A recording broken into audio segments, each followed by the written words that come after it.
Previous video में हमने पढ़ा था प्राचीन भारतीय इतिहास के स्रोत और प्रागैतिहासिक काल के बारे में, यानी कि 2 चैप्टर हमने पिछले वीडियो में कवर किए थे। आपने वो नहीं देखा है तो पहले वो देख लीजिए, फिर इसमें कंटिन्यू कीजिए। तो इसमें हम लोग मेनली पढ़ेंगे चैप्टर 3 सिंधु सभ्यता, उसके बाद जो 4th चैप्टर है लुसेंट का वैदिक सभ्यता, 5th है महाजनपदों का उदय, 6th है जैन धर्म और 7th है बौद्ध धर्म। तो कोशिश करेंगे कि बौद्ध धर्म तक इस वीडियो में हम लोग कंप्लीट कर लें। तो आइए शुरू करते हैं। सिंधु घाटी सभ्यता, यह चैप्टर बहुत इम्पोर्टेंट है। एग्ज़ाम में चाहे कोई भी एग्ज़ाम हो, उसमें 1 से 2 सवाल इस टॉपिक से, इस चैप्टर से ज़रूर होते ही होते हैं। तो इस चैप्टर को बहुत ध्यान से पढ़िए। तो रेडियोकार्बन यानी कि C14 जैसी नवीन विश्लेषण पद्धति के द्वारा सिंधु सभ्यता की जो सर्वमान्य तिथि है 2400 ईसा पूर्व यानी कि 2400 BC से लेकर 1700 ईसा पूर्व यानी कि 1700 BC तक मानी गई है। इसका विस्तार कैसा है तो त्रिभुजाकार है। एग्ज़ाम में पूछे तो हो सकता है कि वेरी हो, कहीं पे 1750 दे दे, कहीं पे 1500 दे दे, कहीं पे 2350 दे, लेकिन जो अप्रॉक्सीमेट जो टाइम पीरियड होगा वो 2400 BC से लेकर के 1700 BC तक होगा। इसको ध्यान रखिएगा।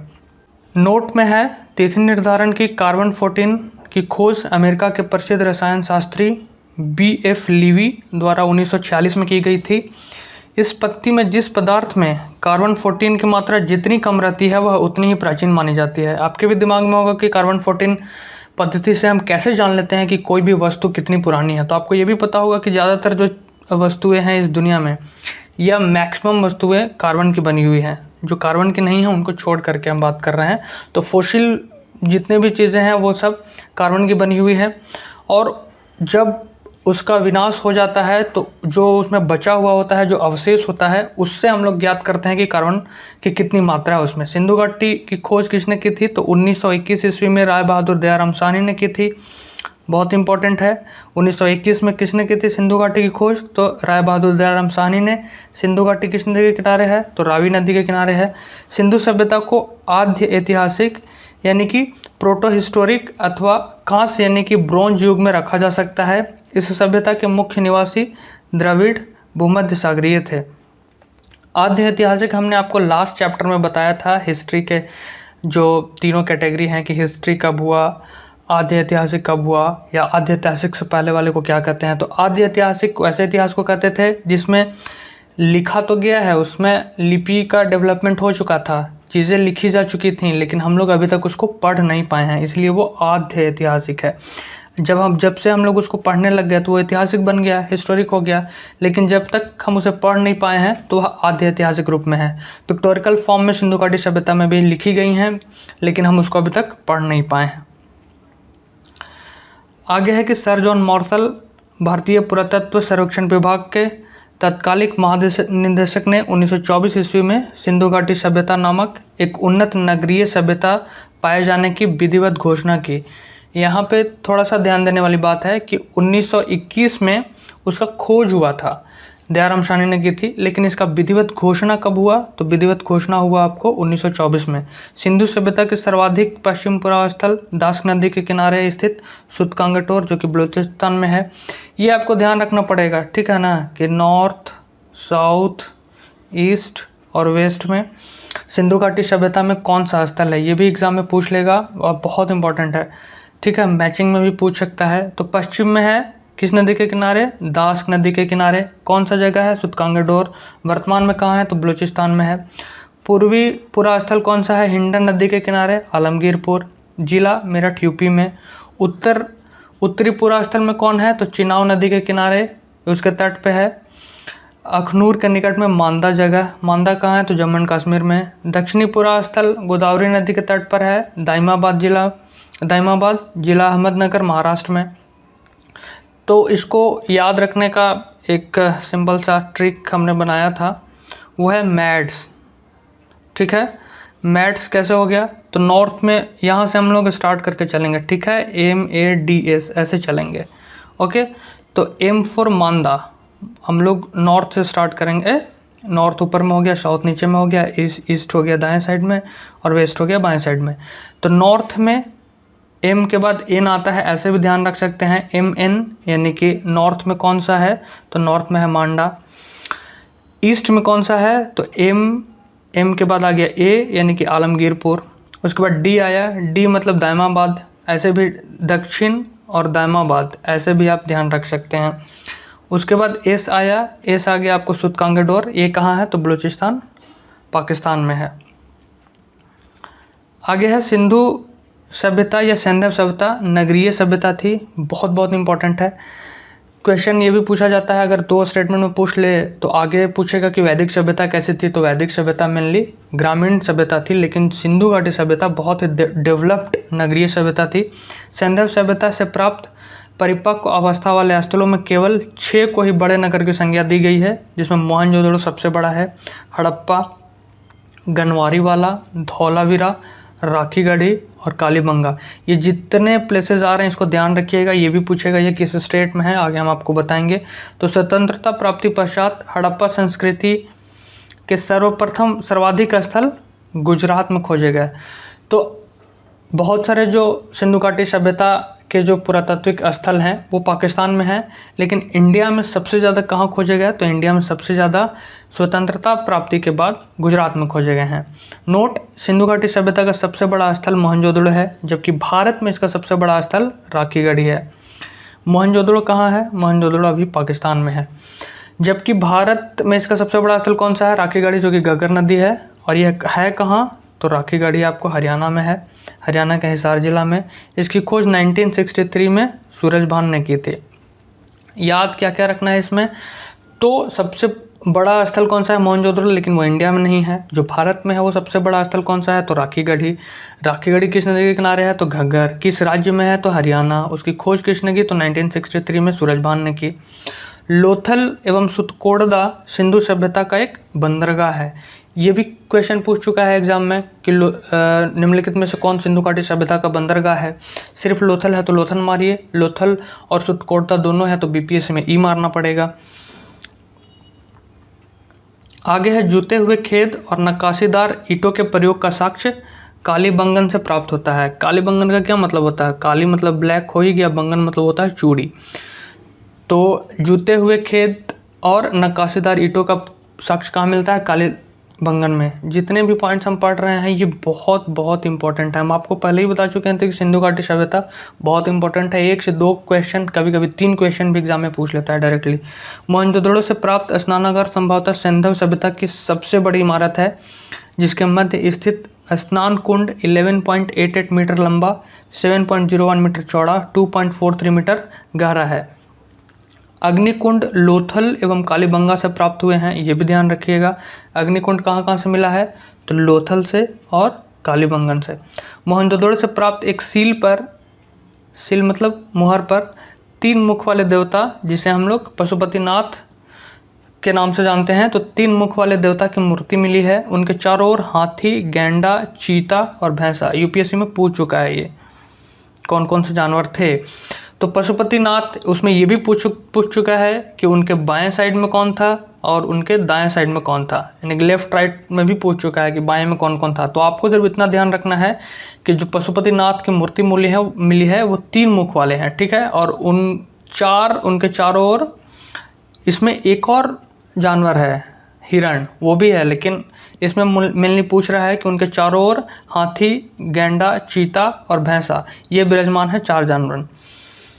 मोहनजोदड़ो से नर्तकी की एक कांस्य मूर्ति मिली है, ये भी बहुत बहुत इंपॉर्टेंट है। पूछता है कि एक नृत्य करते हुए कांस्य की मूर्ति कहाँ से प्राप्त हुई है, तो वह मोहनजोदड़ो से प्राप्त हुई है। हड़प्पा की मोहरों पर सबसे अधिक एक श्रृंगी पशु का अंकन मिलता है। अगर आप मूवी देखे होंगे मोहनजोदड़ो ऋतिक रोशन की, तो उसमें दिखाया गया है एक बिल्कुल वाइट कलर का जानवर जिसके सर पे एक सिंग है। तो एक श्रृंगी पशु का अंकन मिलता है हड़प्पा की मोहरों पर सबसे अधिक। यहाँ से प्राप्त एक आयताकार मोहर में स्त्री के गर्भ से निकलता पौधा दिखाया गया है। आपको पता होगा कि जो सिंधु घाटी सभ्यता थी वो मातृसत्तात्मक थी। ज़्यादातर जो अवशेष मिले हैं, जो मूर्तियाँ मिली हैं, उसमें मातृ सत्तात्मक या माता को पूजते हुए ज़्यादा दिखाया गया है, जिसमें वो पृथ्वी देवी की भी पूजा करते थे। तो गर्भ से निकलते हुए दिखाया गया पौधा एक मुहर पे ऐसा मिला है।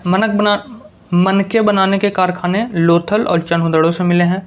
मनका लोथल और चनहुदड़ों में बनता था।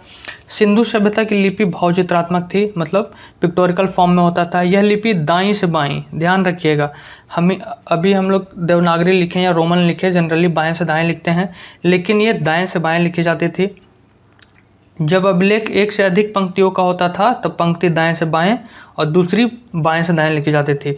जैसे कि हम इधर से लिख रहे हैं, दाएं से लिख रहे हैं, दाएं से लिखते लिखते आए, यहाँ पे ख़त्म हो गया और लंबी लाइन है तो फिर इधर से शुरू कर दिया ऐसे। तो पहले दाएं से लिखते हुए आते थे, फिर यहीं से बाएं से लिखते हुए जाते थे। ये कहाँ होता था? तो सिंधु घाटी सभ्यता का जो भाव चित्रात्मक है लिपि, उसमें ऐसा होता था। नोट: लेखन कला की उचित प्रणाली विकसित करने वाली पहली सभ्यता जो थी वह सुमेरिया की सभ्यता थी। पूछेगा कि सबसे पहले लेखन कला का विकास किस सभ्यता में हुआ था, तो वह सुमेरिया हो जाएगा।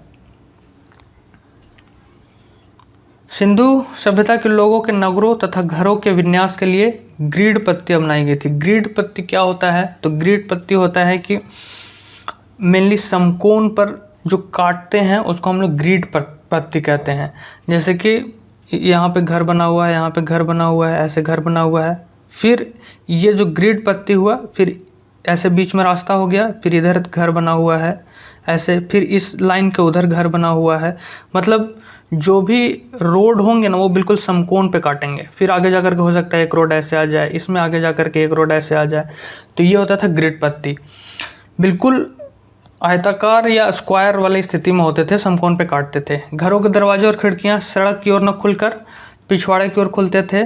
केवल लोथल नगर के घरों के दरवाजे मुख्य सड़क की ओर खुलते थे। तो ये बहुत इंपॉर्टेंट हो गया। जो एक्सेप्शन होता है वो जनरल एग्जाम में पूछता है। तो ये तो सबको पता होगा कि जो दरवाजे थे और जो खिड़कियाँ थी वो सड़क की ओर नहीं खुल के पीछे खुलते थे। सोचिए वो लोग कितने डेवलप्ड थे, कितने बुद्धिमान थे, आगे का सोचते थे। रोड पर होगा तो आवाज़ ज़्यादा आएगा या धूल आएगा या बहुत सारी चीज़ें हैं, पीछे की ओर खुलता था। लेकिन लोथल ऐसा था, लोथल आप ऐसे भी नाम याद रख सकते हैं। लोथल ऐसे भी लोग बोलते हैं कि एकदम लोथल बैठे हुए हो, कुछ नहीं कर रहे हो, तो वे लोग मुख्य सड़क की ओर रखते थे कि चलो तुरंत निकल जाएंगे, बाजार चले जाएंगे।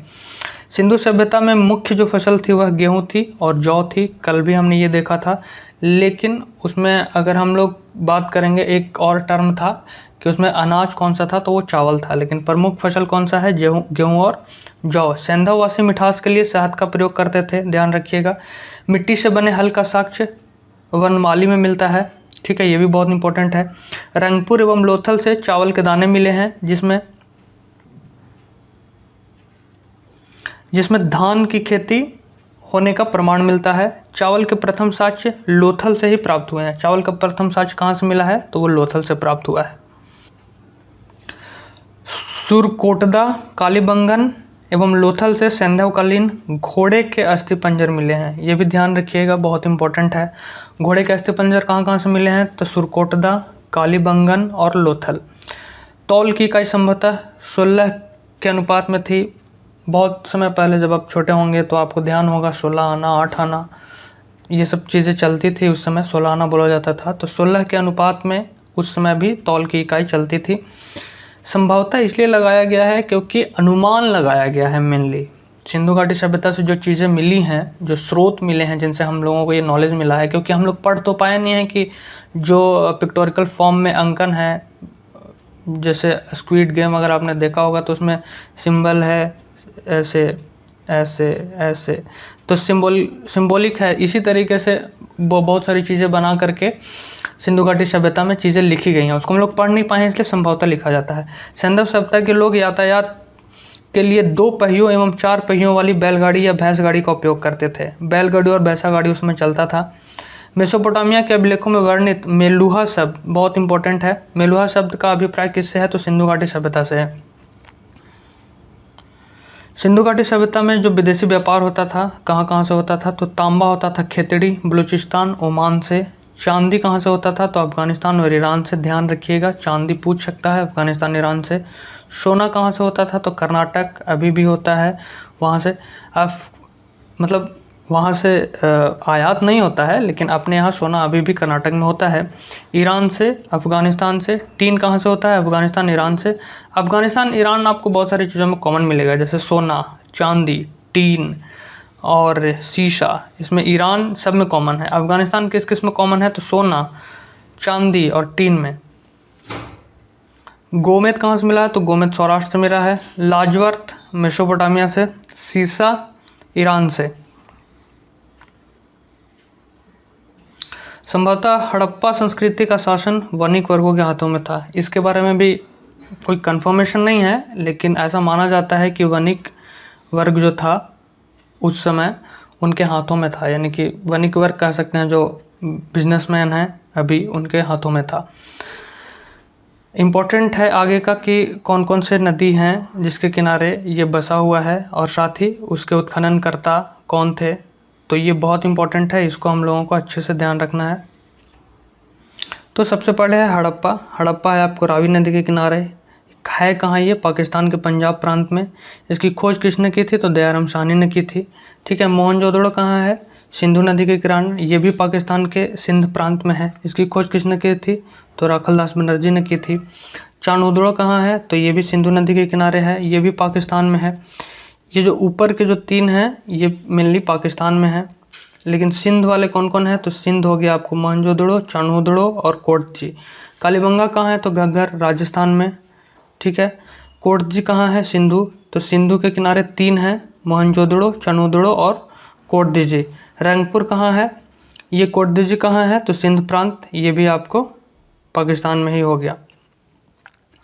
रंगपुर यानी कि मादर, रंगपुर मादर नदी के किनारे है। रोपड़ कहाँ है? तो रोपड़ सतलज नदी के किनारे है। सतलज कहाँ है? तो पंजाब, मतलब रोपड़ पंजाब में हो गया।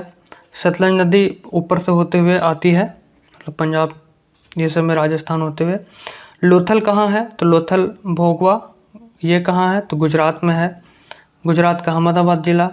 इनके जो उत्खननकर्ता थे वो कौन थे? तो रंगनाथ राव, ये आप देख लीजिएगा एक बार सब। आलमगीरपुर कहाँ है? तो हिंडन नदी के किनारे है। ये जो सिंधु घाटी की चौहद्दी है उसमें भी आता है, अगर आपको ध्यान आ रहा हो, हमने बताया था मैड्स, उसमें ए आलमगीरपुर है। उत्तर प्रदेश का मेरठ जिला है। सुतकांगदौर ये भी आता है दास नदी के किनारे। मैड्स में ये एस है, ये ए है। एम था मांडा, यानी कि ऊपर में नॉर्थ में। डी था, जो नीचे था वो दैमाबाद था। तो ये पाकिस्तान के मकरान के समुद्र तट के किनारे है। ठीक है। बनवाली कहाँ है? रंगोई हरियाणा में। धौलावीरा कहाँ है? लूनी नदी के किनारे, गुजरात के कच्छ जिला में। सुतकाहा कहाँ है? तो दक्षिणी बलूचिस्तान में। इसमें जो सबसे इम्पोर्टेंट है, जो आपको एकदम याद रखना ही रखना है, वो ये है कि जो भारत में जो जो प्लेसेस हैं, जैसे कि कालीबंगा हो गया। ठीक है। कालीबंगा आपको एकदम याद होना चाहिए, घग्गर नदी के किनारे है। कहाँ है? तो राजस्थान में है। रोपड़ आपको एकदम याद होना चाहिए, सतलज नदी के किनारे। कहाँ है? तो पंजाब में है। लोथल है भोगवा नदी के किनारे, गुजरात में है। आलमगीरपुर कहाँ है? तो हिंडन नदी के किनारे, उत्तर प्रदेश में है। बनवाली कहाँ है? तो रंगोई नदी के किनारे, हरियाणा में है। धौलावीरा कहाँ है? लूनी नदी के किनारे, गुजरात में है। ये तो बहुत इंपॉर्टेंट है, याद रखना है। कुछ कुछ एग्जाम में डायरेक्ट पूछ लेगा कि मोहनजोदड़ो किस नदी के किनारे है? तो सिंधु। हड़प्पा किसके किनारे है? तो रावी। अब है कि सिंधुवासी सूती और ऊनी वस्त्रों का प्रयोग करते थे। ठीक है। सूती एवं ऊनी वस्त्रों का प्रयोग करते थे। मनोरंजन के लिए सिंधुवासी क्या करते थे? तो मछली पकड़ना, शिकार करना, पशु पक्षियों को आपस में लड़ाना, चौपाड़ और पासा खेलना आदि में मनोरंजन के लिए ये सब करते थे। सिंधु सभ्यता के लोग काले रंग से डिजाइन किए हुए लाल मिट्टी के बर्तन बनाते थे। ध्यान रखिएगा, ऑब्वियसली आप देखे होंगे कि मिट्टी के जो ज़्यादातर पात्र होते हैं, या तो रंगाई करके उसको हल्का लाल कर दिया जाता है, या पकने के बाद लाल हो जाते हैं। तो उस पर डिज़ाइन किससे बनेगा? तो ऑब्वियसली काले रंग से ही बनेगा, ऐसे भी आप ध्यान रख सकते हैं। सिंधु घाटी के लोग तलवार से परिचित नहीं थे। बहुत बहुत बहुत इंपॉर्टेंट है ये, पूछ लेगा कि वो तलवार से परिचित थे कि नहीं, तो नहीं थे। लोहे से भी ये लोग परिचित नहीं थे। ये सारी चीज़ें आएंगी आपको आगे जाकर के वैदिक पीरियड में। कालीबंगन एकमात्र हड़प्पाकालीन स्थल था जिसका निचला शहर सामान्य लोगों के रहने हेतु भी किले का घिरा हुआ था। बहुत बहुत बहुत इंपॉर्टेंट। ठीक है। जनरली जो घेरा होता था, किले से घेरा हुआ, वो मेनली ऊपरी शहर जो होता था उसको घेरा जाता था, लेकिन कालीबंगन ऐसा था जिसका निचला शहर भी घेरा हुआ था। कालीबंगन का क्या अर्थ होता है? काली चूड़ियाँ, हमने पहले भी आपको बताया हुआ है। यहाँ से पूर्व हड़प्पा अस्त्रों के खेत जोते जाने और अग्नि पूजा की प्रथा के प्रमाण मिले हैं। तो खेत जोते जाने वाला टर्म ये भी एग्जाम में बहुत बार पूछा है। तो कहाँ से खेत जोता हुआ प्रमाण मिला है? तो कालीबंगा से मिला है। पर्दा प्रथा एवं वैश्यावृत्ति सैंधव सभ्यता में प्रचलित थी, ये भी इंपॉर्टेंट है, ध्यान रखिएगा। शवों को जलाने एवं गाड़ने दोनों प्रथाएं प्रचलित थी। शव को गाड़ा भी जाता था, जलाया भी जाता था, अभी भी वो होता है। हड़प्पा में शवों को दफनाने जबकि मोहनजोदड़ो में जलाने की प्रथा थी। मोहनजोदड़ो को बुलाया जाता है मृतकों का टीला, तो मोहनजोदड़ो में जलाया जाता था, हड़प्पा में शवों को दफनाया जाता था। ठीक है। लोथल एवं कालीबंगा में युग्म समाधियां मिली हैं। युग्म कहने का मतलब एक साथ दो समाधियां मिली हैं, ठीक है ना। लोथल एवं कालीबंगा में एक साथ दो समाधियां मिली हैं, मतलब एक साथ दो को दफनाया गया है। सैंधव सभ्यता के विनाश का संभवतः सबसे प्रभावी कारण क्या था? तो बाढ़ था। ऐसे तो बहुत सारे कारण हैं, बहुत सारे बुक्स में किसने क्या कहा ये भी है, लेकिन आपको ध्यान रखना है कि इसका जो सबसे बड़ा रीजन है सैंधव सभ्यता का विनाश का। मोहनजोदड़ो मूवी में भी दिखाया गया है कि बाढ़ आने के कारण उस सभ्यता का विनाश हो जाता है। आग से पकी हुई मिट्टी को टेराकोटा कहा जाता है। टेराकोटा वर्ड भी यूपीएससी का फेवरेट है, उसमें भी पूछा है। टेराकोटा क्या है? तो आग से पकी हुई मिट्टी। अब है हमारा नेक्स्ट चैप्टर वैदिक सभ्यता। तो वैदिक सभ्यता, वैदिक काल का विभाजन दो भागों ऋग वैदिक काल यानी कि 1500 से लेकर 1000 ईस्वी और दूसरा उत्तर वैदिक काल 1000 से लेकर के 600 ईसा पूर्व में किया गया था। यह चैप्टर भी इम्पोर्टेंट है। जिस प्रकार सिंधु घाटी सभ्यता से एग्जाम में 1 से लेकर के 3 सवाल तक आते हैं, सिंधु घाटी सभ्यता से भी 1-2 सवाल आ ही जाते हैं। आर्य सर्वप्रथम पंजाब एवं अफगानिस्तान में बसे। मैक्स मुलर ने आर्यों का मूल निवास स्थान मध्य एशिया को माना। आर्यों द्वारा निर्मित सभ्यता वैदिक सभ्यता कहलाई। यह एक ग्रामीण सभ्यता थी। लेकिन सिंधु घाटी सभ्यता कैसी थी? सिंधु घाटी सभ्यता शहरी सभ्यता थी। यह क्या है? यह ग्रामीण है। आर्यों की भाषा क्या थी? संस्कृत थी। बहुत बहुत इंपॉर्टेंट, ध्यान रखिएगा। आर्य शब्द भाषा समूह को इंगित करता है। आर्य शब्द किसको इंगित करता है? तो भाषा समूह को। आर्यों के प्रशासनिक इकाई आरोही क्रम में इन 5 भागों में बांटा गया है। आरोही क्रम यानी कि बढ़ता हुआ क्रम। बढ़ता हुआ क्रम मतलब इंक्रीजिंग ऑर्डर में है। सबसे पहले कुल, उसके बाद ग्राम, विष, जन, राष्ट्र। याद कैसे रखेंगे? अभी भी लोग पूछते हैं आप किस कुल से हैं। किस कुल मतलब आपका परिवार, और उस परिवार से मिलकर गांव बनता है। गांव के बाद विष हो गया। विष को आप एक तरीके से अपने थाने के हिसाब से ले सकते हैं। जन हो गया आपका एक तरीके से जिला या आपका राज्य, उसके बाद राष्ट्र। ग्राम के मुखिया को ग्रामीणी कहते थे। विष का प्रधान विषपति, याद करना आसान है, अभी भी मुखिया बोलते हैं, मतलब मुखिया को उस समय ग्रामीणी बोलते थे। और विष का प्रधान विषपति, जन के शासक को राजन कहते थे, और जो राष्ट्र का सेनापति हुआ वो एक तरीके से राजा हो गया। राज्याधिकारियों में पुरोहित एवं सेनानी प्रमुख थे। वशिष्ठ रूढ़िवादी एवं विश्वामित्र उदार पुरोहित थे। ध्यान रखिएगा, विश्वामित्र कैसे थे? उदार। लेकिन वशिष्ठ जी थे वो रूढ़िवादी थे, वो थोड़ा ट्रेडिशनल टाइप के पर्सन थे। सूत, रथकार व कंबादी नामक अधिकारी रत्नी कहे जाते थे। इनकी संख्या राजा सहित 12 हुआ करती थी। पुरद, दुर्गपति एवं अस्पस जनता की गतिविधियों को देखने वाले गुप्तचर होते थे। स्पस, स्पाई एक जैसा मिलता जुलता है, तो स्पस को आप गुप्तचर से मान सकते हैं। दिशा उत्तर वैदिक शब्द और राजा के नाम। पूर्व के जो दिशा में जो शासक होते थे उनको सम्राट कहते थे। पश्चिम में जो होते थे उनको स्वराष्ट्र कहते थे। उत्तर में जो होते थे उनको विराट कहते थे। मध्य वाले को राजा बोलते थे और दक्षिण वाले को भोज कहते थे। ठीक है। वाजपति गोचर भूमि का अधिकारी होता था। पूछ सकता है कि वाजपति किसे कहते थे या वाजपति टर्म किससे रिलेटेड है? तो वह गोचर भूमि का अधिकारी होता था। उग्र, उग्र जो है वो उग्र अपराधियों को पकड़ने का कार्य करता था। उग्र टर्म पूछ सकता है कि उत्तर वैदिक काल में उग्र वर्ड किससे जुड़ा हुआ है? तो अपराधियों को पकड़ने का कार्य करता था उग्र। ऋग्वेद में किसी तरह के न्यायाधिकारी का उल्लेख नहीं है। उस समय कोई भी न्यायाधिकारी नहीं होता था। सभा एवं समिति बहुत बहुत इंपॉर्टेंट है, एग्जाम में बहुत बार पूछा है। सभा और समिति राजा को सलाह देने वाली संस्था थी। सभा श्रेष्ठ एवं संभ्रांत लोगों की संस्था थी, जबकि समिति सामान्य जनता का प्रतिनिधित्व करती थी। इसके अध्यक्ष को ईशान कहा जाता था। स्त्रियां सभा एवं समितियों में भाग नहीं ले सकती थी। आपको याद कैसे रखना है? तो अभी आप सिंपली सोचिए, समिति, समिति दुर्गा पूजा समिति, छठ पूजा समिति, सरस्वती पूजा समिति, दंगा कर दो समिति, मतलब एक बात बता रहे हैं। तो इस तरीके से जो नॉर्मल चीज़ें होती हैं, हर चीज़ के लिए हम समिति बना देते हैं। तो समिति कौन बनाता है? आम आदमी। सभा, सिंपली सोचिए राज्यसभा, लोकसभा, उसमें कौन जाते हैं? तो संभ्रांत लोग, यानी कि बड़े लोग, श्रेष्ठ लोग जाते हैं जो इलेक्ट होके गए हैं वहाँ। तो ऐसे आप मेनली याद कर सकते हैं कि समिति आम आदमी के लिए होता था, दुर्गा पूजा समिति हो गया, लेकिन सभा, लोकसभा, राज्यसभा, विधानसभा जो भी है वो बड़े लोगों के लिए है।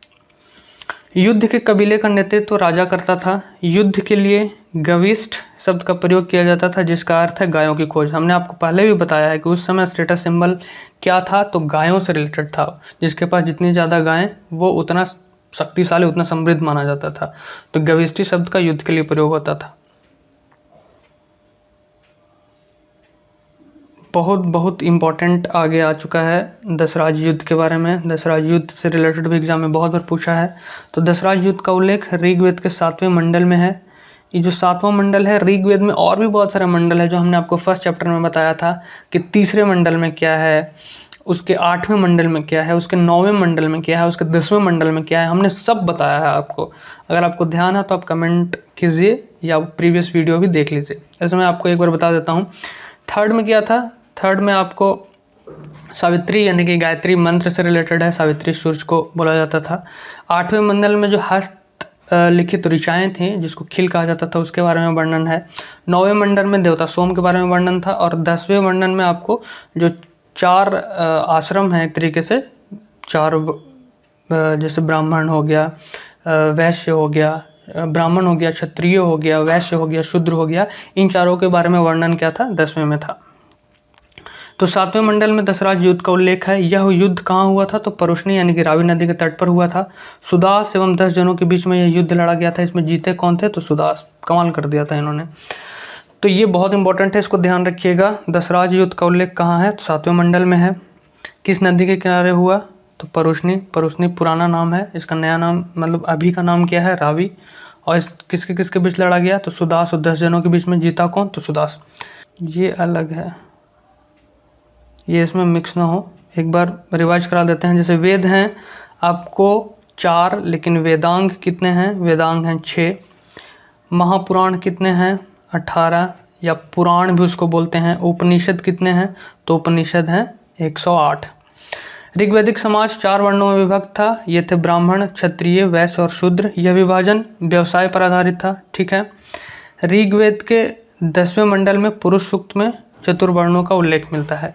यहाँ पर ऋग्वैदिक टाइम में हम लोग देख रहे हैं कि ये जो विभाजन है 4 वर्णों का, ये व्यवसाय पे है। लेकिन जैसे ही हम उत्तर वैदिक काल की तरफ बढ़ेंगे, उत्तर वैदिक काल में वह जा करके जन्म के आधार पर हो जाता है, जो कि प्रेजेंट टाइम में भी वही है, जो धीरे धीरे बहुत इसकी स्थिति खराब होती गई।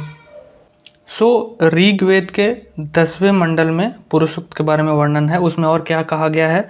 तो इसमें कहा गया है कि ब्राह्मण परम पुरुष के मुख से, क्षत्रिय उसकी भुजाओं से, वैश्य उसकी जांघों से और शूद्र उसके पैर से उत्पन्न हुए हैं। आर्यों का समाज पितृसत्तात्मक यानी कि पितृ प्रधान था।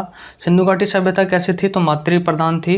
लेकिन आर्य समाज जो था वो पितृ प्रधान था। समाज की सबसे छोटी इकाई परिवार का कुल थी, जिसका मुखिया पिता होता था, जिसे कुलप भी कहा जाता था। पूछेगा कुलप किसे कहा जाता था?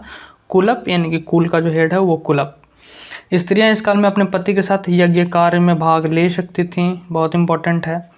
बाल विवाह एवं पर्दा प्रथा का प्रचलन इसमें नहीं था। क्या गजब बात है। ध्यान रखिएगा कि वैदिक काल में बाल विवाह और पर्दा प्रथा का प्रचलन नहीं था। ये हम लोग ऋग्वैदिक काल के बारे में पढ़ रहे हैं अभी, इसके बाद पढ़ेंगे उत्तर वैदिक काल में।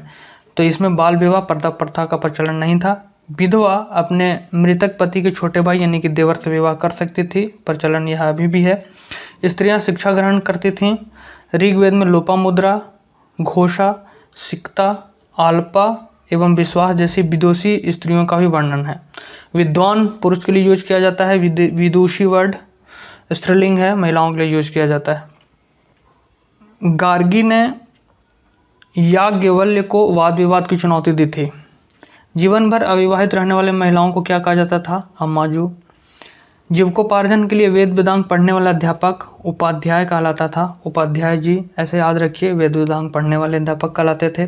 आर्यों का मुख्य पेय क्या था? तो सोमरस था। यह वनस्पति से बनाया जाता था। ठीक है। आर्य मुख्यतः 3 प्रकार के वस्त्रों का उपयोग करते थे। वाश अधिवास और उष्णीव, अंदर पहनने वाले कपड़े को नीव कहा जाता था। ये एक बहुत बहुत इम्पोर्टेंट फैक्ट यहाँ पे लिखा हुआ है, इसको एकदम रट लेना है, ठीक है। ये इतना देखिए, ध्यान दीजिए। प्रमुख दर्शन एवं उनके प्रवर्तक बहुत इंपॉर्टेंट है भैया, एग्जाम में एज इट इज पूछ लेता है या मैचिंग में पूछ लेगा। पूछेगा कि चार्वाक दर्शन के प्रतिपादक कौन थे, तो ये खुद ही चार्वाक थे। योग के दर्शन के प्रवर्तक कौन थे, तो पतंजलि थे। सांख्य कपिल, याद रखने का है कि कितने एपिसोड हुए कपिल शो के, सांख्य कपिल। न्याय गौतम बुद्ध न्याय देंगे, ये वो गौतम बुद्ध नहीं है, ये गौतम अलग है। ट्रिक मैं बता रहा हूँ कैसे याद रहेगा। पूर्व मीमांस जैमिनी, उत्तर मीमांस वादरायन, वैशेषिक कनाद। बहुत इंपॉर्टेंट है, इसको एकदम रट लीजिए, ध्यान रखिएगा। महर्षि कनाद को भारतीय परमाणुवाद का जनक कहा जाता है। ये भी बहुत बार एग्जाम में पूछा हुआ है कि भारतीय परमाणुवाद का जनक किसे कहा जाता है, तो महर्षि कनाद को कहा जाता है। आर्यों के मनोरंजन का मुख्य साधन क्या था, संगीत, रथ दौड़, घुड़दौड़ एवं द्रोटकिदा। अभी हम लोग पढ़े थे सिंधु घाटी सभ्यता में, उन लोगों का मुख्य मनोरंजन का साधन क्या था, वो अलग था। इसमें क्या है, संगीत है, रथ दौड़ है, घुड़दौड़ है और द्रोटकिदा है।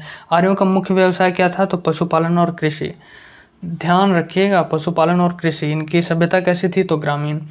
गाय को अधन्य यानी कि न बारे जाने योग्य पशु की श्रेणी में रखा गया था। गाय की हत्या करने वाले या उसे घायल करने वालों के लिए वेदों में मृत्यु दंड अथवा देश से निकालने की व्यवस्था की गई थी। गजब, उस समय गाय को बहुत महत्व देते थे लोग, इसलिए इस तरीके का प्रावधान था कि कोई गाय को मारेगा तो उसे मृत्यु दंड मिल जाएगा या उसे देश से निकाल दिया जाएगा। आर्यों का प्रिय पशु घोड़ा एवं सर्वाधिक प्रिय देवता इंद्र थे। आर्यों का सबसे प्रिय पशु कौन सा था, घोड़ा, और सर्वाधिक प्रिय देवता इंद्र थे। आर्यों द्वारा खोजी गई धातु लोहा थी। यह भी ध्यान रखिएगा, यूपीएससी में एक बार पूछा था कि सिंधु घाटी सभ्यता के लोग लोहे से परिचित थे, तो गलत। सिंधु घाटी सभ्यता के लोग लोहे से परिचित नहीं थे। ये जो लोहा वर्ड आया, यानी कि लोहा का जो खोज हुआ, वो मेनली आर्य द्वारा खोजा गया था। तो आर्य तो उसके बाद आए थे, वैदिक काल की बात है। श्याम अयस्क कहा जाता है इसको, लोहे को, तथा तांबे को लोहित अयस्क कहा जाता है। तांबा यानी कि कॉपर, इसको लोहित अयस्क कहा जाता है। भारतीयों को लोहे का ज्ञान जो है वो ईसा पूर्व 8वीं सदी में ही प्राप्त हो गया था। 8th सेंचुरी में मेनली लोहे का ज्ञान हो गया था भारतीयों को। व्यापार है तो दूर दूर तक जाने वाले व्यक्ति को पणी कहते थे। पूछेगा पणी वर्ड किससे रिलेटेड है, तो व्यापार के लिए जो लोग जाते थे उसको पणी कहते थे। लेन देन में वस्तु विनिमय की प्रणाली प्रचलित थी, मतलब मैं आपको कुछ देता हूँ, उसके बदले में आप हमें कुछ दे दीजिए, वो लेन देन की पद्धति हुई। सपोज मेरे पास गेहूँ है, आप गेहूँ ले लीजिए, आपके पास चावल है तो वो चावल दे दीजिए, ये लेन देन विनिमय की वस्तु हो गई। वस्तु ऋण देकर ब्याज देने वाले को वेकनोट यानी कि सूदखोर कहा जाता था। मनुष्य एवं देवता के बीच मध्यस्थ की भूमिका निभाने वाले देवता के रूप में अग्नि की पूजा की जाती थी। अग्निदेव को अभी भी पूजा में वही स्थान है, सबसे पहले अग्नि प्रज्वलित की जाती है। तो अग्नि प्रज्वल इनको देवता और मनुष्य के बीच का मध्यस्थ माना जाता था। ऋग्वेद में उल्लिखित नदियों में सरस्वती सबसे पवित्र मानी जाती थी। हालांकि ये समय आते आते लुप्त हो गई, लेकिन अगर आप न्यूज़ देखते होंगे रेगुलरली तो आपको पता होगा कि सरस्वती के होने का प्रमाण अभी मिला है, रिसर्चर्स ने उसे ढूंढा है। तो सरस्वती सबसे पवित्र मानी जाती थी उस समय। और ऋग्वेद में गंगा का कितने बार उल्लेख हुआ है, 1 बार, और यमुना का उल्लेख 3 बार हुआ है। इसमें सिंधु नदी का उल्लेख सबसे बार हुआ है। सिंधु नदी से रिलेटेड सिंधु नदी का सबसे ज़्यादा उल्लेख हुआ है ऋग्वेद में। उत्तर वैदिक काल में इंद्र के स्थान पर प्रजापति सर्वाधिक प्रिय देवता हो गए थे। पहले यानी कि वैदिक काल में, ऋग्वैदिक काल में सबसे प्रिय इंद्र थे, लेकिन उत्तर वैदिक काल में इंद्र के स्थान पर प्रजापति हो गए। विष्णु के 3 पगों की कल्पना का विकास उत्तर वैदिक काल में ही हुआ। उत्तर वैदिक काल में राजा के राज्याभिषेक के समय राजसु यज्ञ का अनुष्ठान किया जाता था। अब हम उत्तर वैदिक काल पढ़ रहे हैं, ठीक है। उत्तर वैदिक काल से रिलेटेड चीज़ें आ रही हैं। इसके पहले क्या था, तो ऋग्वैदिक समय से था। उत्तर वैदिक काल में वर्ण व्यवस्था की बजाय जन्म के आधार पर निर्धारित होने लगे। हमने आपको बताया था कुछ समय पहले ही कि उस समय होता था व्यवसाय के आधार पर, लेकिन बाद में जन्म के आधार पर होने लग गया उत्तर वैदिक काल में। ये भी बहुत इंपॉर्टेंट है। ऋग्वेद कालीन जो नदियाँ हैं, नदियों से रिलेटेड भी बहुत बार मैचिंग में पूछ लेता है। तो पुराने नाम आपको आधुनिक नाम दोनों याद रखने हैं। कुब्र का आधुनिक नाम क्या है? खुर्रम। कुभा है काबुल का, वितस्ता झेलम। कम से कम 5 नदियों का तो आपको रट ही लेना है, जिसमें पहला हो गया ये वितस्ता। वितस्ता का आधुनिक नाम क्या है? झेलम। दूसरा हो गया स्कीनी। स्कीनी किसको बोलते हैं? चेनाब को बोलते हैं। परुष्णी हो गया तीसरा। परुष्णी का आधुनिक नाम क्या है? रावी। शतुद्री सतलज। विपाशा ब्यास। सदानीरा गंडक। दृष्टि घग्गर। गोमती गोमल। सुवस्तु और स्वात। तो 5 कौन कौन से? एकदम 5-6 आपको रटे होने चाहिए। वितस्ता हो गया, स्किनी चिनाब हो गया, परुष्णी रावी हो गया, शतुद्री सतलज हो गया, विपाशा व्यास, ये तो ऐसे ही याद हो जाएगा आपको, दोनों ही वैसे ही हैं विपाशा और व्यास। हाँ, सदानीरा है, सदानीरा एकदम रटे रहना है। सदानीरा गंडक। उसके बाद आपको एक और है दृष्टि घग्गर को बोलते हैं। गोमती गोमल ऐसे भी आप मार लेंगे, सुवस्तु स्वात ऐसे भी आप बना लेंगे। तो ये एकदम रट लेना है, बहुत इंपॉर्टेंट है। अब है ऋग्वेद कालीन देवता। यहाँ पर ऋग्वेद कालीन है, ठीक है, ध्यान रखिएगा। इसमें है इंद्र। इंद्र को माना जाता था युद्ध का नेता या वर्षा का देवता। अग्नि को हम पहले ही बता चुके हैं, मध्यस्थ थे किसके किसके बीच? देवता और मनुष्यों के बीच। वरुण देव को क्या माना जाता था? पृथ्वी एवं सूर्य के निर्माता, समुद्र का देवता, विश्व के नियामक एवं शासक, सत्य का प्रतीक, ऋतु परिवर्तन एवं दिन रात के कर्ता। धौ क्या थे? तो आकाश के देवता, सबसे प्राचीन है। सोम वनस्पति के देवता, सोमरस याद है आपको, पीने वाला पेय पदार्थ। उषा, उषा प्रगति और उत्थान के देवता। अश्विन विपत्तियों को हराने वाला देवता। पूषण पशुओं का देवता। विष्णु विश्व के संरक्षण एवं पालन करता, अभी भी फेमस हैं विष्णु जी। मरुत आंधी तूफान का देवता। मरुत यानी कि मारुति जी जो हनुमान जी के पिताजी हैं। तो ये ध्यान रखिएगा। उत्तर वैदिक काल में हल को सीरा व हल रेखा को सीता कहा जाता था। इम्पॉर्टेंट है, बहुत इम्पॉर्टेंट है, एग्जाम में पूछा भी है। सीरा किसको बोलते थे? तो हल को, और उससे जो रेखा बनती थी उसको बोलते थे सीता। सीता जी का नाम भी इसलिए पड़ा था सीता, क्योंकि जब राजा जनक खेत में गए, मतलब ऐसा उनको बताया गया ऋषि मुनियों द्वारा कि आप खुद से खेती कीजिए, खुद से हल चलाइए, तब आपको मिलेगा, मतलब आपकी जनता के लिए भी लाभ होगा, आपके लिए भी लाभ होगा। तब उसी से सीता जी निकले थे, इसलिए उनका नाम सीता पड़ा था। उत्तर वैदिक काल में निष्क और शतमान मुद्रा की इकाइयाँ थी। निष्क और शतमान मुद्रा की इकाइयाँ थी। सिक्कों के चलन का कोई प्रमाण नहीं था। सांख्य दर्शन भारत के सभी दर्शनों में सबसे प्राचीन था। इसके अनुसार मूल तत्व 25 हैं, जिनमें प्रकृति पहला तत्व है। सांख्य दर्शन बहुत इंपॉर्टेंट है, और सांख्य दर्शन के प्रतिपादक कौन थे? तो कपिल थे, ये भी आपको ध्यान रखना है। तो सभी जितने भी दर्शन हैं भारत में, उन सब में, सारे फिलोसफीज में सांख्य सबसे पुराना है। सत्यमेव जयते बहुत बहुत इंपॉर्टेंट, बहुत बार एग्जाम में पूछा है, मुंडकोपनिषद से लिया गया है। इसी उपनिषद में यज्ञ की तुलना टूटी नाव से की गई है, ठीक है। गायत्री मंत्र सवित्री नामक, सवित्री होना चाहिए था। गायत्री मंत्र सावित्री नामक देवता को संबंधित है, जिसका संबंध ऋग्वेद से है। ऋग्वेद के कैवें मंडल? तीसरे मंडल में। लोगों को आर्य बनाने के लिए विश्वामित्र ने गायत्री मंत्र की रचना की थी। श्राद्ध की प्रथा पहल दत्ताश्रेय ऋषि के बेटे निमि ने शुरू की। उत्तर वैदिक काल में कौशाम्बी नगर में प्रथम बार पक्की ईंटों का प्रयोग मिला है। महाकाव्य 2 हैं, महाभारत एवं रामायण। महाभारत का पुराना नाम क्या था? तो जय संहिता, और यह विश्व का सबसे बड़ा महाकाव्य है। गोत्र नामक संस्था का जन्म भी उत्तर वैदिक काल में हुआ। कुल के बारे में आप जानते ही हैं। फिर नेक्स्ट आ गया कि आपका गोत्र क्या है, तो गोत्र के बारे में उत्तर वैदिक काल में आया, ऋग्वैदिक काल में नहीं आया, उसके बाद में आया उत्तर वैदिक काल में। वेदांत दर्शन के मौलिक ग्रंथ ब्रह्मा सूत्र या वेदांत सूत्र की रचना वदरायण ने की थी। चौथा चैप्टर भी खत्म हो गया, पांचवा है, पांचवा भी इम्पोर्टेंट है, एक आध सवाल इससे भी पूछ लेते हैं कई बार। महाजनपदों का उदय, इसे भी ध्यान रखिएगा, एक आध सवाल एग्जाम में आ ही जाते हैं। तो बुद्ध के जन्म से पूर्व यानी कि 6ठी शताब्दी ईसा पूर्व में भारतवर्ष जो है वो 16 जनपदों में बटा हुआ था। इसकी जानकारी हमें बौद्ध ग्रंथ अंगुत्तर निकाय से मिलती है। यहीं से पहला सवाल बन जाएगा। ये तो पूछेगा नहीं कि कितने महाजनपद हैं, कितने जनपद हैं, लेकिन ये जरूर पूछ लेगा कि इसकी जानकारी कहाँ से मिलती है, तो बौद्ध ग्रंथ अंगुत्तर निकाय से। अब है कि 12 महाजनपद हम पढ़ देते हैं एक बार, क्योंकि एग्जाम में बहुत बार पूछ लेता है इससे रिलेटेड क्वेश्चन। पीपीएससी में भी पूछ लेता है कि बिहार में वर्तमान में कौन कौन से हैं, साउथ में कौन सा है, किसकी राजधानी कहाँ है, कुछ भी पूछ सकता है भैया। तो सब हम लोग पढ़ेंगे, सब ध्यान रखेंगे। सबसे पहला है अंग।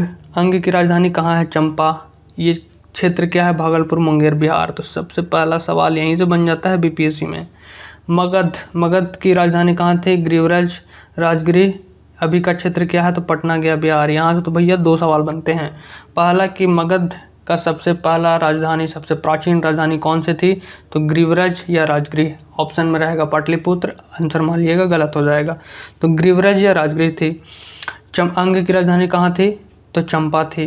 काशी, वाराणसी यूपी में हो गया। वत्स की राजधानी क्या है? कौशाम्बी, ये भी यूपी में हो गया। वज्जी की राजधानी कहाँ है? ये भी पूछता है भैया। तो वज्जी की राजधानी हो गया वैशाली, ये विदेह या मिथिला। यह वैशाली, मुजफ्फरपुर एवं दरभंगा के आसपास का क्षेत्र है। तो बिहार से भैया कितने अभी तक मिल गए? चंपा हो गया, गिरिव्रज हो गया और वज्जी हो गया। कौशल की राजधानी कहाँ है? तो श्रावस्ती। ये फैजाबाद, गोंडा, बहराइच यानी कि यूपी में है ये भी। अब है अवंती। अवंती कहाँ है? तो उज्जैन, महिष्मती यानी कि मालवा, एमपी में। मल्ल का राजधानी कहाँ है? कुशावती। कहाँ है? देवरिया, यूपी में। पंचाल की राजधानी कहाँ है? तो अहिच्छत्र या कौम्पिल्य, ये है आपको यूपी में, बरेली। चेदी की राजधानी कहाँ थी? तो शक्तिमती, बुंदेलखंड, यूपी। कुरु की राजधानी कहाँ है? तो इंद्रप्रस्थ, इंपॉर्टेंट है। आधुनिक दिल्ली, मेरठ और हरियाणा का कुछ क्षेत्र। मत्स्य, ये भी बहुत इंपॉर्टेंट है भैया, ये भी एग्जाम में पूछ चुका है कि मत्स्य की राजधानी कहाँ है? तो विराटनगर, जबलपुर, अलवर, भरतपुर के आसपास का क्षेत्र है ये। कंबोज, हाटक। कंबोज की राजधानी कहाँ है? तो हाटक, राजौरी एवं हजारा क्षेत्र में। सूरसेन, मथुरा। अस्मक, पोटली। हाँ, ये बहुत इंपॉर्टेंट इसलिए है कि अस्मक जो है वो दक्षिण भारत का एकमात्र जनपद था। तो अगर पूछे कि 16 महाजनपद में कौन दक्षिण भारत का है, तो वह अस्मक है। इसकी राजधानी कहाँ है? तो पोटली या पोतन। कहाँ है? तो गोदावरी नदी क्षेत्र में, दक्षिण भारत का एकमात्र जनपद।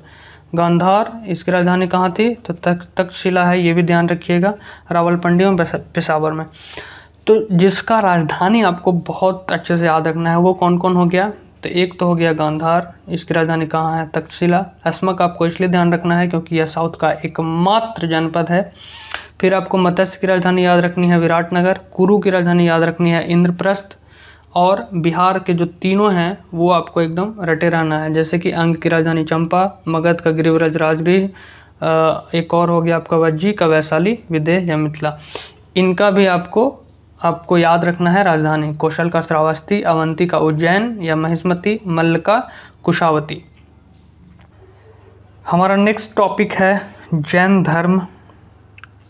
बहुत इम्पोर्टेंट है। जैन धर्म और बौद्ध धर्म से रिलेटेड एग्ज़ाम में 1 या 2 क्वेश्चन तो आते ही आते हैं, आप कुछ भी कर लीजिए। सो इसको हम लोग बहुत अच्छे से पढ़ेंगे। तो जैन धर्म के जो संस्थापक थे एवं प्रथम तीर्थंकर कौन थे? तो ऋषभदेव थे। ऋषभदेव जैन धर्म के संस्थापक भी थे और इसके प्रथम तीर्थंकर थे। जैन धर्म के जो 23वें तीर्थंकर थे वो कौन थे? तो पार्श्वनाथ। इनसे रिलेटेड भी ये दोनों लाइन एग्जैक्ट एग्जाम में छपे रहते हैं, क्वेश्चन रहते हैं। उससे प्रथम तीर्थंकर पूछ लेगा या 23वें तीर्थंकर पूछ लेगा, पार्श्वनाथ, जो काशी के इक्ष्वाकु वंशीय राजा अश्वसेन के पुत्र थे। उन्होंने 30 वर्ष की अवस्था में संन्यास जीवन को स्वीकारा। इनके द्वारा दी गई शिक्षा क्या थी? तो हिंसा नहीं करना, सदा सत्य बोलना, चोरी नहीं करना, संपत्ति नहीं रखना, अभी सारा इम्पॉसिबल। ठीक है, कुछ चीज़ें हैं जो कि पॉसिबल है, जो लोग करते हैं, लेकिन अभी लोग हिंसा करते हैं किसी न किसी रूप में। सदा सत्य तो कभी ही नहीं बोलते, कभी न कभी कुछ न कुछ चोरी कर ही लेते हैं, और संपत्ति तो सभी अर्जित करते ही हैं। महावीर स्वामी जैन धर्म के 24वें एवं अंतिम तीर्थंकर हुए। ये बहुत इंपॉर्टेंट है, इनसे रिलेटेड है। महावीर का जन्म, ये ध्यान रखिएगा थोड़ा सा, इनका जन्म लुशेंट में 540 ईसा पूर्व दिया है, लेकिन ये टोटली गलत है। ठीक है ना, इसको आपको ध्यान रखना पड़ेगा। तो इनका जन्म, ये ऊपर में देखिए हमने लिखा है, तो इनका जन्म यहाँ पे लिखा हुआ है कि 540 ईसा पूर्व में हुआ, जो कि बिल्कुल गलत है। 540 में नहीं हुआ था, 599 BC में इनका जन्म हुआ था। और जन्म कहाँ हुआ था? तो कुंडलग्राम वैशाली में हुआ था। और इनकी मृत्यु कब हुई थी? तो मृत्यु हुई थी 548 में नहीं, 527 BC में। जन्म कब हुआ? 599 BC। मृत्यु कब हुआ? 527 BC। यानी कि जब आप घटाएंगे तो 72 साल, यानी कि 72 साल ये जीवित रहे। 599 BC याद कर लीजिए, इनका जन्म 599 BC। एग्ज़ाम में आए 540 तो नहीं मार देना है, गलत है वो। 599 BC है। NCERT में भी 599 ही मिलेगा, कहीं भी वेबसाइट पे भी 599 मिलेगा, कुंडलग्राम वैशाली में। और इनका निधन कहाँ हुआ, मृत्यु कहाँ हुई? तो पावापुरी राजगीर में। ठीक है। तो महावीर स्वामी का जन्म 540 में नहीं हुआ था, 599 ईसा पूर्व में हुआ था, कुंडलग्राम वैशाली में हुआ था, ये सही है। इनके पिता का नाम, पिता सिद्धार्थ ज्ञात्रिक कुल के सरदार थे और माता त्रिशला लिच्छवी राजा चेतक की बहन थी। ये सेंटेंस ही अपने आप में बहुत इंपॉर्टेंट है, लेकिन ये ध्यान रखना है कि 599 BC में इनका जन्म हुआ था। महावीर की पत्नी का नाम यशोदा एवं पुत्री का नाम अनुजा प्रियदर्शनी था। महावीर के बचपन का नाम क्या था? तो वर्धमान था। उन्होंने 30 वर्ष की उम्र में माता पिता की मृत्यु के पश्चात अपने बड़े भाई नंदीवर्धन से अनुमति लेकर संन्यास जीवन को स्वीकारा था। बहुत सुंदर। उन्होंने बड़े भाई से परमिशन ली, उसके बाद गए थे संन्यास जीवन को स्वीकारने के लिए।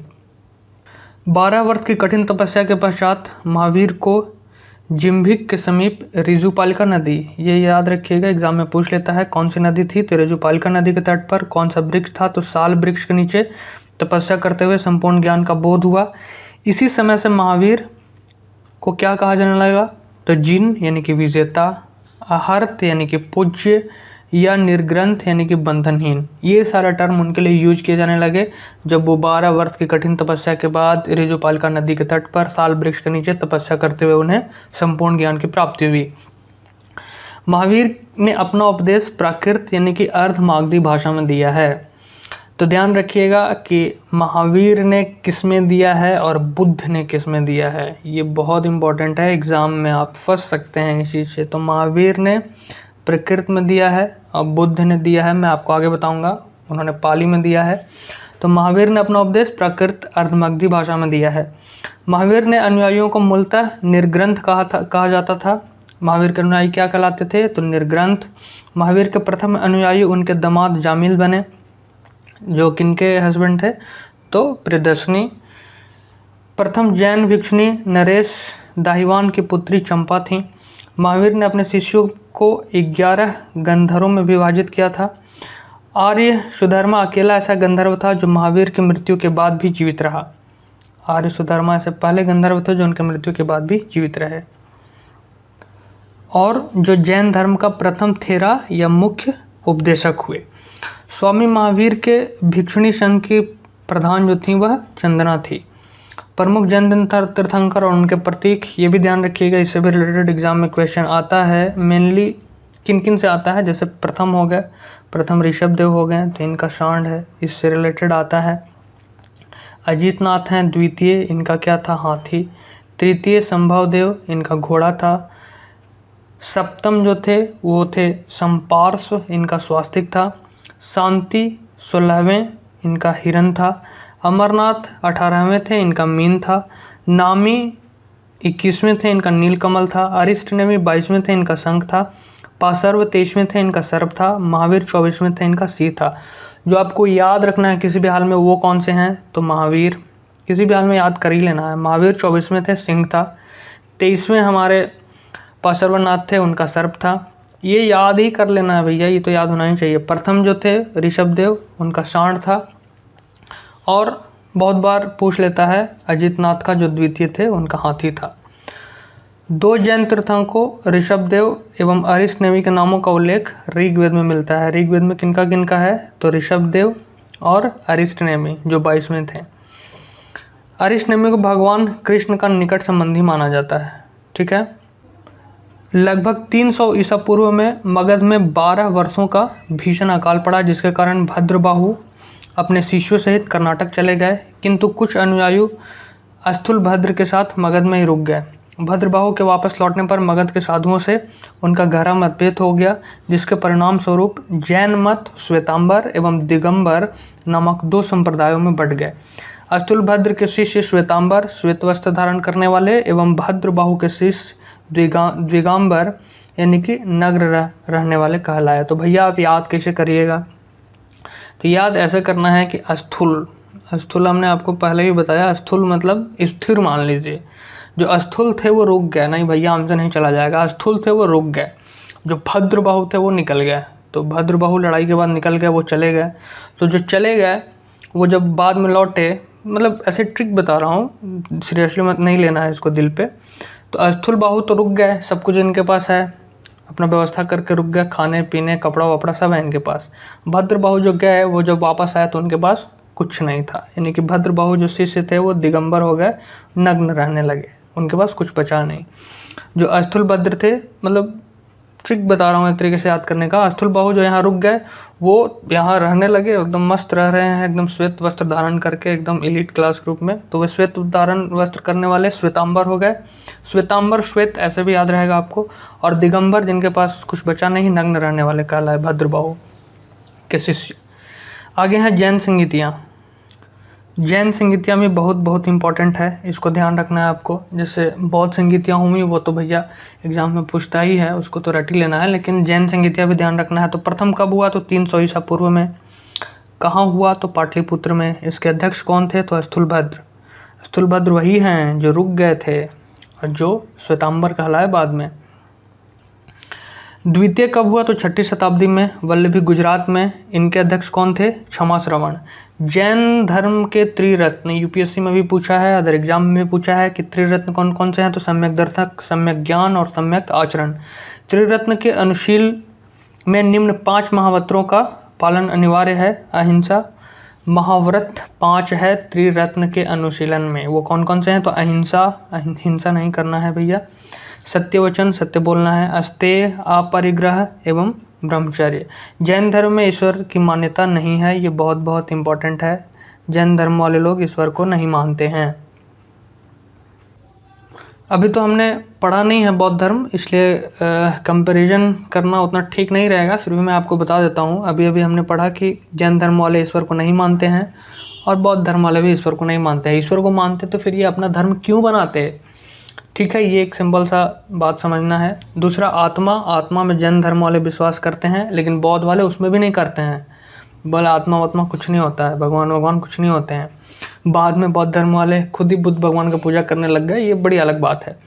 पुनर्जन्म में जैन धर्म वाले विश्वास करते हैं और बौद्ध धर्म वाले भी विश्वास करते हैं। पुनर्जन्म ऐसा कॉन्सेप्ट है कि जब तक आप नहीं समझाएंगे अपने शिष्यों को कि भैया अभी अच्छा करो तब आगे अच्छा होगा, तो ये पुनर्जन्म वाला कॉन्सेप्ट दोनों में है, जैन और बौद्ध दोनों में है। जैन अलग इसलिए है क्योंकि वो आत्मा में भी बिलीव करता है, आत्मा में बिलीव करता है, कर्म में, ठीक है ना। तो जैन धर्म में आत्मा की मान्यता है, ये ध्यान रखना है।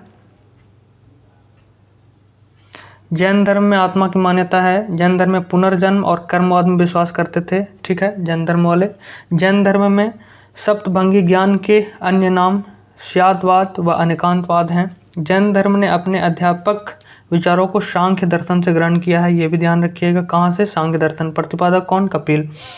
जैन धर्म मानने वाले कुछ राजा थे: उदयन, वनराज, चंद्रगुप्त मौर्य, कलिंग नरेश खारवेल, राष्ट्रकूट राजा अमोघवर्ष, चंदेल शासक। ये बहुत इंपॉर्टेंट है, एग्जाम में ऐसे भी दे देता है कि कौन कौन से राजा जो थे, कौन कौन से शासक थे जैन धर्म को सपोर्ट करते थे, उनको मतलब राज्य में प्रश्रय था, उनके डेवलपमेंट के लिए भी काम होता था, प्रसार के लिए भी। तो कौन थे? उदयन थे, वंशराज थे, चंद्रगुप्त मौर्य थे, कलिंग नरेश खारवेल थे, राष्ट्रकूट राजा अमोघवर्ष थे और चंदेल शासक थे। मैसूर के गंग वंश के मंत्री चामुंड के प्रोत्साहन से कर्नाटक के श्रवणबेलगोला में 10वीं शताब्दी के मध्य भाग में विशाल बाहुबली की मूर्ति गोमतेश्वर की मूर्ति का निर्माण किया गया। गोमतेश्वर की प्रतिमा कार्योत्सर्ग मुद्रा में है। यह मूर्ति 18 फीट ऊंची है एवं एक ही चट्टान को काटकर बनाई गई है, यानी कि एक कास्म पत्थर से बना है ये मूर्ति, एक ही पत्थर को काटते काटते ये मूर्ति बना है। कौन सी मूर्ति है? तो गोमतेश्वर की मूर्ति। खजुराहो में जैन मंदिर का निर्माण चंदेल शासकों द्वारा किया गया, बहुत इंपॉर्टेंट है, ध्यान रखिएगा। मौर्योत्तर युग में मथुरा जैन धर्म का प्रसिद्ध केंद्र था। मथुरा कला का संबंध जैन धर्म से है। एग्जाम में पूछा हुआ है भैया बहुत बार कि जैन धर्म, या ऐसे पूछा है कि मथुरा कला किस धर्म से संबंधित है, तो जैन धर्म से संबंधित है। जैन तीर्थंकरों की जीवनी भद्रबाहु द्वारा रचित कल्पसूत्र में है। भद्रबाहु कौन थे? तो जो चले गए थे छोड़ करके, जो बाद में लौटे, तो इनके जो अनुयायी थे वो दिगंबर कहलाए, नग्न रहते थे, तो भद्रबाहु।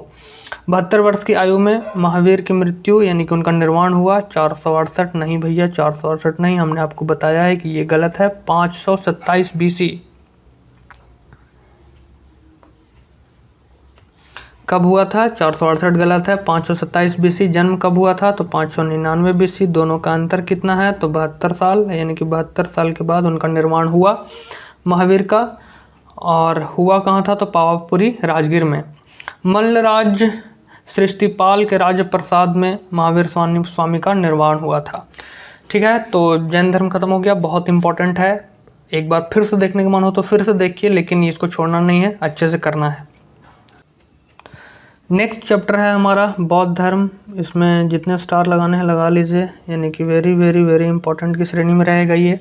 बौद्ध धर्म से रिलेटेड एग्जाम में क्वेश्चन आते ही आते हैं, चाहे वो कोई भी एग्जाम हो। तो बौद्ध धर्म के संस्थापक कौन थे? तो गौतम बुद्ध थे। उन्हें एशिया का ज्योतिपुंज यानी कि लाइट ऑफ एशिया भी कहा जाता है। बुद्ध के जीवन से संबंधित बौद्ध धर्म के प्रतीक भी पूछता है, बिल्कुल पूछता है। तो जन्म का प्रतीक क्या था? कमल और सांड। गृह त्याग का क्या था? घोड़ा। भैया घोड़े पे सवार होकर निकल गए। ज्ञान कहाँ मिला? तो आपको पता होगा कि बोध गया में पीपल वृक्ष के नीचे बैठ करके, यानी कि बोधि वृक्ष। निर्वाण, यानी कि निर्वाण मतलब छोड़ के चले गए हमें, तो निर्वाण की प्राप्ति यानी कि पद चिन्ह उसका है स्तूप। और मृत्यु को स्तूप से नोट किया गया है, यानी कि जब वो छोड़ के गए उसके बाद जब उनका संस्कार हुआ, दाह संस्कार जो भी हुआ, उसके बाद उनके जो अवशेष बचे उसको रखा जाता है स्तूप में, चाहे उनसे रिलेटेड उनके अस्थि हों या उनसे जुड़ी हुई कोई भी वस्तु को स्तूप में रखा जाता था जो उनके मृत्यु की घटना का प्रतीक है। तो गौतम बुद्ध का जन्म कब हुआ था? तो 563 ईसा पूर्व यानी कि 563 BC में। कहाँ हुआ था? तो कपिलवस्तु के लुम्बिनी नामक स्थान पर हुआ था। वेरी वेरी इंपॉर्टेंट, कितने एग्जाम में पूछ चुका है, आगे भी पूछते रहेगा। उनके पिता कौन थे? तो शुद्धोधन शाक्य गण के मुखिया थे। ये भी पूछता है कि उनके पिताजी किस गण के थे? तो शाक्य गण के थे। उनकी माता माया देवी की मृत्यु इनके जन्म के 7वें दिन हो गई थी। इनका लालन पालन कौन किया? तो इनकी सौतेली माँ प्रजापति गौतमी। पूछता है ये एग्जाम में कि उनका लालन पालन किसने किया? तो प्रजापति गौतमी मौसी होंगी, ऐसे भी पूछता है। इनके बचपन का नाम क्या था? तो बचपन का नाम सिद्धार्थ था। गौतम बुद्ध का विवाह 16 वर्ष की अवस्था में यशोधरा के साथ हुआ। उनके पुत्र का नाम क्या था? तो राहुल। सिद्धार्थ जब कपिलवस्तु की सैर पर निकले तो उन्होंने निम्न 4 दृश्यों को क्रम से देखा। पहला क्या था? बूढ़ा व्यक्ति, दूसरा एक बीमार व्यक्ति, तीसरा एक शव, चौथा एक सन्यासी। इसके बाद ही इनका हृदय परिवर्तन हो गया, ये मतलब सोच में पड़ गए। सांसारिक समस्याओं से व्यथित होकर सिद्धार्थ ने 29 वर्ष की अवस्था में गृह त्याग किया, जिसे बौद्ध धर्म में महाभिनिष्क्रमण कहा जाता है। कुछ टर्म है जो कि बहुत इंपॉर्टेंट है, जिससे एग्जाम में पूछता है। जैसे ये अभी पहला टर्म आया, पहला टर्म कौन सा आया? महाभिनिष्क्रमण। तो महाभिनिष्क्रमण किससे जुड़ा है? तो उनके गृह त्याग से जुड़ा हुआ है। महाभिनिष्क्रमण किससे जुड़ा है? उनके गृह त्याग से। गृह त्याग करने के पश्चात सिद्धार्थ यानी कि बुद्ध ने वैशाली के आलर कलाम से सांख्य दर्शन की शिक्षा ग्रहण की। सांख्य दर्शन के प्रतिपादक कौन है? तो कपिल, याद कर लेना बिल्कुल। आलार कलाम सिद्धार्थ के प्रथम गुरु थे। तो ये भी पूछता है कि सिद्धार्थ के प्रथम गुरु कौन थे? तो आलार कलाम के बाद सिद्धार्थ ने राजगीर के रुद्र करामपुत से शिक्षा ग्रहण की। सबसे पहले हुए कौन? आलार कलाम, उसके बाद रुद्र करामपुत। उरुवेला में सिद्धार्थ को कौंडिल्य, वशपा, भादिया, महानामा एवं असागी नामक 5 साधक मिले। बिना अन्न जल ग्रहण किए 6 वर्ष की कठिन तपस्या के बाद 35 वर्ष की आयु में वैशाख की पूर्णिमा की रात यानी कि निरंजना, और कहाँ पे, तो निरंजना फल्गु नदी के किनारे पीपल वृक्ष के नीचे सिद्धार्थ को ज्ञान प्राप्त हुआ। ये बहुत इंपॉर्टेंट है। महावीर का भी आपको ध्यान रखना है। हमने बताया महावीर का कितना हुआ था, 12 वर्ष के बाद। नदी कौन सी थी, तो ऋजुपालिका। वृक्ष कौन सा था, तो उनमें साल था, उनको ज्ञान की प्राप्ति हुई थी। यहाँ पे क्या है कंडीशन, तो यहाँ पे भगवान बुद्ध को 6 वर्ष की कठिन तपस्या के बाद 35 वर्ष की आयु में वैशाख पूर्णिमा के समय, नदी कौन सी है, तो निरंजना, ठीक है। स्थान वृक्ष कौन सा है, तो पीपल, और जगह कौन सा था, तो बोध गया में। गया उसको बोलते हैं, बाद में बोध गया हो गया। ज्ञान प्राप्ति के बाद सिद्धार्थ यानी कि बुद्ध, सिद्धार्थ बुद्ध के नाम से जाने गए, वह स्थान बोध गया कहलाया। जैसा हमने आपको भी बताया, बुद्ध ने अपना प्रथम उपदेश सारनाथ यानी कि ऋषिपत्तम में दिया, जिसे बौद्ध ग्रंथों में धर्म चक्र परिवर्तन कहा गया है। यहाँ पे सेकंड टर्म आ गया। पहला टर्म क्या था, महाविनिष्क्रमण। दूसरा टर्म क्या है, धर्म चक्र परिवर्तन। तो महाविनिष्क्रमण क्या था, जब वो गृह त्याग किए थे, भैया घर छोड़ के चले गए। दूसरा टर्म आया धर्म चक्र परिवर्तन, जब घर छोड़ के गए, ज्ञान प्राप्ति की, तो जब उन्होंने पहला उपदेश दिया, प्रथम उपदेश कहाँ दिया, तो सारनाथ में दिया। ये भी एग्जाम में पूछता है, इसलिए वेरी वेरी इंपॉर्टेंट लिखा हुआ है। तो इस घटना को जब उन्होंने पहला उपदेश दिया तो उसको क्या कहते हैं, धर्म चक्र परिवर्तन, ठीक है, धर्म चक्र प्रवर्तन। सो आपको ध्यान रखना है, उपदेश वाली बात आगे आएगी कि बुद्ध ने अपने उपदेश जनसाधारण को भाषा पाली भाषा में दी। जो महावीर थे उन्होंने किस में दिया था, तो प्राकृत में, बुद्ध ने पाली में। एक ट्रिक है याद रखने का ऐसे ही कि बुद्ध ने बहुतों का पालन पोषण किए, तो बुद्ध ने पाली और महावीर ने प्रकृति की छटा निहारी, या जो भी है ऐसे याद करके। तो बुद्ध पाली और महावीर प्राकृत। बुद्ध ने अपने उपदेश कौशल, वैशाली, कौशाम्बी व अन्य राज्यों में दिए। सर्वाधिक उपदेश कौशल देश की राजधानी श्रावस्ती में दी। ये भी एग्जाम में पूछता है। क्या पूछता है, तो सबसे पहला उपदेश कहाँ दिया था उन्होंने, तो अभी हमने आपको बताया सारनाथ में, लेकिन सबसे पहला उपदेश सारनाथ में, लेकिन सबसे अधिक कहाँ दिया, तो सबसे अधिक उन्होंने श्रावस्ती में दिया। इनके प्रमुख अनुयायी कौन थे, तो बिंबिसार, प्रसेनजित व उदयन। महावीर में कौन थे, बहुत सारे थे, आपको याद रखना है। बुद्ध की मृत्यु 80 वर्ष की अवस्था में 483 ईसा पूर्व में कुशीनारा यानी कि देवरिया उत्तर प्रदेश के चुंद द्वारा अर्पित भोजन करने के बाद हो गई, जिसे बौद्ध धर्म में महापरिनिर्वाण कहते हैं। यहाँ पे आ गया आपको तीसरा टर्म। तीसरा टर्म क्या है, महापरिनिर्वाण। महापरिनिर्वाण जब बुद्ध भगवान का निर्वाण हो गया या वो अपना शरीर त्याग दिए, उस घटना को कहते हैं महापरिनिर्वाण। मृत्यु कब हुई उनकी, तो 483 ईसा पूर्व में, याद रखिएगा, और 80 वर्ष की अवस्था में हुई है। स्थान कौन सा था, तो कुशीनारा, जो कि है आपको यूपी में। मल्लों ने अत्यंत सम्मानपूर्वक बुद्ध का अंत्येष्टि संस्कार किया। एक अनुश्रुति के अनुसार मृत्यु के बाद बुद्ध के शरीर के अवशेषों को 8 भागों में बांटकर उन पर 8 स्तूपों का निर्माण कराया गया। हमने आपको पहले ही बताया कि स्तूप में क्या होता है, पटना में भी है बुद्ध भगवान का। बुद्ध के जन्म एवं मृत्यु की तिथि को चीनी परंपरा के, ये जो पटना में बना है बुद्धा स्मृति पार्क, वो रिसेंटली बना है, वो हिस्टोरिकल कोई वो नहीं है कि बहुत पहले का बना हुआ है, ये अभी बना है, लेकिन उसमें भी कहा जाता है कि बुद्ध के अवशेष रखे गए हैं। बुद्ध के जन्म एवं मृत्यु की तिथि को चीनी परंपरा के कैंटोन अभिलेख के आधार पर निश्चित किया गया है। बौद्ध धर्म के बारे में हमें विशद ज्ञान त्रिपिटक, अब यहाँ पे बहुत इंपॉर्टेंट है, इसको ध्यान रखना है कि बौद्ध धर्म के बारे में जो हमको मेनली विशद ज्ञान है वो त्रिपिटक में क्या है, तो त्रिपिटक ये कौन कौन से हैं त्रिपिटक, तो विनय पिटक, सुत्त पिटक और अभिधम पिटक। त्रि मतलब होता भी 3 है, से प्राप्त होता है। तीनों पिटकों की भाषा क्या है, पाली, उपदेश भी देते थे पाली भाषा में ही। थेरवाद मत की पाली त्रिपिटक सबसे पुराना है।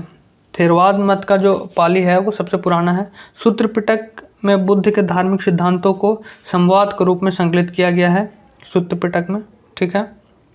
विनय पिटक में क्या है, तो विनय पिटक में संघ के भिक्षु एवं भिक्षुणी के लिए बनाए गए नियमों का संग्रह किया गया है और इसमें संघ के अनुशासन के तोड़ने पर किए जाने वाले प्रायश्चितों की सूची दी गई है। तो ये बहुत इंपॉर्टेंट है कि ये जो तीनों पिटक बने हैं उसमें किस में क्या रहेगा ये भी ध्यान रखना है आपको। पाली, उसके बाद है आपको अभिधम पिटक। तो अभिधम पिटक में सुत्त पिटक में वर्णित सिद्धांतों से सुव्यवस्थित अनुशीलन के लिए आवश्यक सूचियों के सारांश तथा प्रश्नोत्तरी का समावेशन किया गया है। पाली त्रिपिटकों की पहली शताब्दी ईसा पूर्व में श्रीलंका के शासक वतगामिनी की देखरेख में पहली बार लिपिबद्ध किया गया है। सुत्त पिटक के 5 निकाय हैं, दिघ, मंजिम, संयुक्त, अंगुत्तर, खुद्दक। बुद्ध के पूर्व जन्म से जुड़ी जातक कथाएं खुद्दक निकाय की 15 पुस्तकों में से एक है। खुद्दक निकाय में धम्मपद यानी कि नैतिक उपदेशों का पदात्मक संकलन, थेरवाद यानी कि बौद्ध भिक्षुओं का संगीत और थेरी गाथा बौद्ध भिक्षुओं की गीत, ठीक है ना। बौद्ध धर्म मूलतः अनीश्वरवादी थे। मैं आपको पहले भी बता चुका हूँ कि ना बौद्ध वाले ना ही जैन वाले कोई भी भगवान को नहीं मानते थे, अनीश्वरवादी थे। इसमें आत्मा की परिकल्पना भी नहीं थी। लेकिन यहाँ पे ध्यान देना है, बौद्ध वाले लोग आत्मा को नहीं मानते थे, लेकिन जैन वाले लोग, जैन वाले मतलब जैन मतावलंबी लोग मानते थे इसको, आत्मा में विश्वास रखते थे वो लोग। बौद्ध धर्म में पुनर्जन्म की मान्यता है, यानी कि बौद्ध धर्म वाले लोग सिर्फ और सिर्फ पुनर्जन्म में विश्वास करते थे, ना ही ईश्वर में विश्वास करते थे, ना ही आत्मा में विश्वास करते थे। जैन धर्म वाले लोग सिर्फ ईश्वर में विश्वास नहीं करते थे, वो आत्मा में करते थे। तो ये चीज़ें आपको ध्यान रखनी है। एक खुद से भी आप बना सकते हैं टेबल जैसा, इधर बौद्ध लिख लिया, इधर जैन लिख लिया, फिर सबसे पहले लिखा कि ईश्वर, तो ईश्वर में दोनों में से कोई नहीं करता है। दूसरा लिखा आत्मा, आत्मा में बौद्ध नहीं करता है, जैन करता है। उसके बाद आ गया कि पुनर्जन्म में कौन कौन करता है, तो पुनर्जन्म में दोनों करता है। इस तरीके से आप टेबल बना सकते हैं। तृष्णा को क्षीण हो जाने की अवस्था को बुद्ध में निर्वाण कहा गया है। विश्व दुखों से भरा है का सिद्धांत बुद्ध ने उपनिषद से लिया था, ये भी इम्पोर्टेंट है। बुद्ध के अनुयायी 2 भागों में विभाजित थे, भिक्षुक और उपासक। भिक्षुक कौन थे? बौद्ध धर्म के प्रचार के लिए जिन्होंने संन्यास ग्रहण किया था वो भिक्षुक थे। और उपासक कौन थे? तो गृहस्थ जीवन व्यतीत करते हुए, गृहस्थ जीवन मतलब अपने फैमिली के साथ रहते हुए बौद्ध धर्म अपनाने वालों को उपासक कहा जाता था। हम लोग भी कहते हैं कि हम लोग भी उपासना कर रहे हैं घर में रहते हुए, सब कुछ करते हुए, ठीक है। और भिक्षुक जो थे वो घर बार छोड़ करके बिल्कुल बाहर निकल जाते थे, संन्यास ग्रहण कर लेते थे कि भैया हमको कोई लेना देना नहीं है अपने परिवार से या अपनी जिम्मेदारियों से, वो छोड़ के बाहर चले जाते थे। बौद्ध धर्म बौद्ध संघ से में सम्मिलित होने के लिए न्यूनतम आयु जो थी वो 15 वर्ष थी। ये इम्पोर्टेंट चीज़ है, ये एक कैच है। बौद्ध धर्म में न्यूनतम आयु सीमा भी तय की हुई थी, ठीक है, कि उसमें कितने एज के बाद आप आ सकते हैं। बौद्ध संघ में प्रविष्ट होने को उपसंपदा कहा जाता था। बौद्ध धर्म में जब आप शामिल होते हैं उसको उपसंपदा कहा जाता था। बहुत इंपॉर्टेंट है ये त्रिरत्न वाला, कि बौद्ध धर्म के त्रिरत्न क्या हैं, तो बुद्ध, धम्म एवं संघ। अगला भैया बहुत इंपॉर्टेंट है, इसको तो किसी भी हाल में रट लेना है, लिख करके अपने टेबल के आगे भी लगा लीजिए, रटते रहिए, या अभी आप देख रहे हैं तो इसको 2 बार 3 बार बार देख लीजिए ताकि आपको याद रहे। तो प्रथम बौद्ध संगीति कितनी संगीतियाँ हुई, तो 4 हुए, प्रथम, द्वितीय, तृतीय, चतुर्थ। समय क्या क्या था, 483, 383, 255 और 1 ईस्वी। स्थान कौन कौन सा था, राजगृह, वैशाली, पाटलिपुत्र, कुंडलवन। अध्यक्ष कौन कौन थे और किन के शासनकाल में हुआ, ठीक है। तो जो ट्रिक है कुछ वो मैं आपको बताऊंगा, ऐसे आपको बिल्कुल ध्यान रखना है। तो प्रथम कब हुआ, तो 483 कब है, 483 का टाइम पीरियड क्या है, ईसा पूर्व है ये, ठीक है। 483 ईसा पूर्व, तो 483 ईसा पूर्व जब बुद्ध भगवान का निर्वाण हुआ 80 साल की उम्र के बाद, तो उस समय सबसे पहला हुआ। सबसे पहला कहाँ हुआ, राजगृह में हुआ। ट्रिक कैसे याद रखने का है, तो सबसे पहला जो 483 कब हुआ, तो 483 जब बुद्ध भगवान का निर्वाण हुआ। स्थान है राजगृह। अध्यक्ष कौन था, तो महाकश्यप। शासनकाल किसका था, तो अजातशत्रु। तो राजा को याद करने का ट्रिक है, A फॉर अजातशत्रु, के कालाशोक, फिर A फॉर अशोक और K फॉर कनिष्क। ठीक है। अध्यक्ष में आपको याद रखना पड़ेगा यहाँ पे महाकामी पुत्रमित। महा मीन्स महाकश्यप, कामी सभा कामी, मोगली पुत्र वसुमित्र मित्र।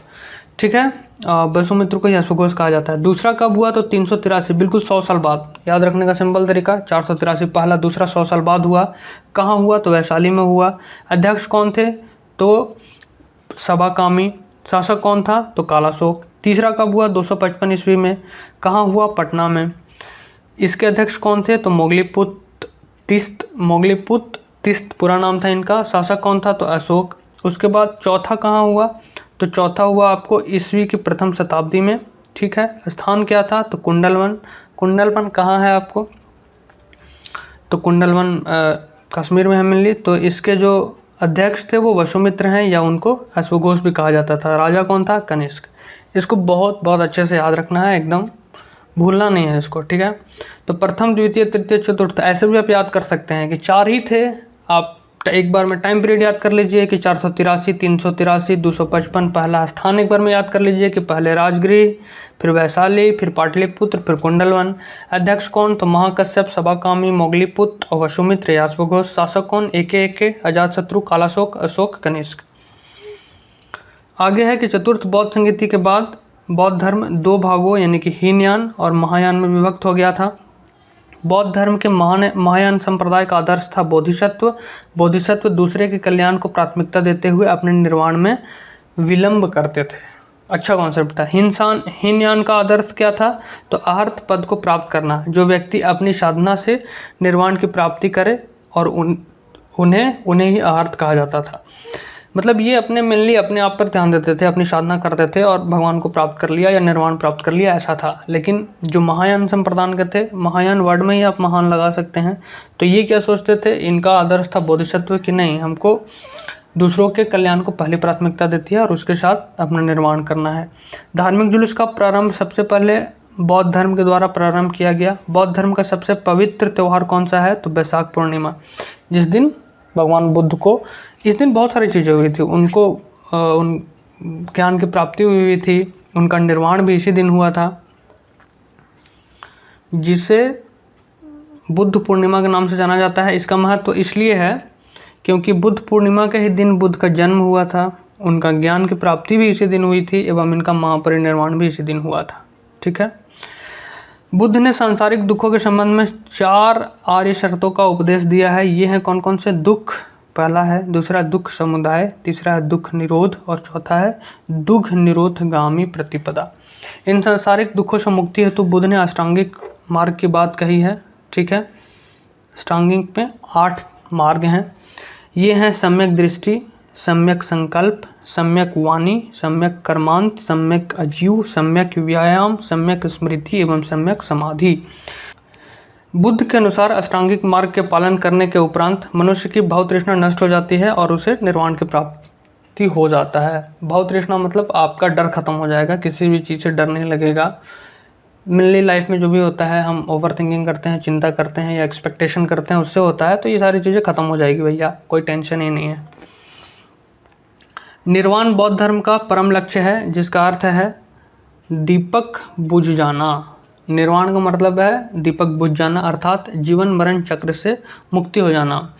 हिंदू धर्म में भी मोक्ष का यही कॉन्सेप्ट है कि जब आपको मोक्ष की प्राप्ति हो जाती है तो आप जीवन मरण के चक्र से मुक्त हो जाते हैं।